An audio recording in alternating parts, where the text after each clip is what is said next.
Hi అండి. మా పాపకి హాలిడేసు, మా వారికి లీవ్ దొరకడంతో మేము షిరిడీ అయితే వెళ్ళాము. టికెట్స్ అయితే దొరకలేదండి. తత్కాల్‌లో అప్పటికప్పుడు చేసేసుకున్నాము. రూమ్స్ అయితే ముందుగానే బుక్ చేసుకున్నాము. ఇది మార్నింగ్ 6 నుంచి 9లో తీసిన వీడియో. 9కి మేము నాగర్సౌల్‌లో దిగాము అండి. నాగర్సౌల్ కాకుండా మర్మాడు, సాయినగర్ షిరిడీలో కూడాను మనం ట్రైన్ దిగొచ్చు. బయటికి రాగానే ఇలా క్యాబ్స్ ఉంటాయి. షేర్‌లో వెళ్ళాము అంటే పర్సన్‌కి 150 తీసుకుంటారు. మనం రూమ్స్ బుక్ చేసుకున్న ప్లేస్‌లో ఇలా డ్రాప్ చేస్తారు. మేము సాయి ఆశ్రమంలో అయితే రూమ్స్ తీసుకున్నాము అండి ముందుగానే. సో, అడ్మినిస్ట్రేషన్ ఆఫీస్‌కి వెళ్ళి ఆ మెసేజ్ చూపిస్తే వాళ్ళు రూమ్స్ అనేవి ఈజీగా అలాట్ చేస్తారు. ఇక్కడ ఏ నుంచి జీ వరకు ఒక బ్లాకు, జీ నుంచి ఎల్ వరకు ఒక బ్లాక్స్ అనేవి ఉంటాయి.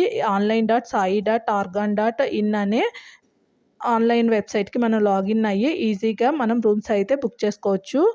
చాలా చీప్‌గా 250లోనే వచ్చేస్తాయి అండి. అలానే బ్లడ్ డొనేట్ చేసిన వాళ్ళకి వీఐపీ దర్శనం కూడాను ఉంటుంది. షిరిడీ, త్రయంబకం మరిన్ని వీడియోస్ వస్తాయి. వీడియోస్ నచ్చితే ఒక లైక్ ఇచ్చి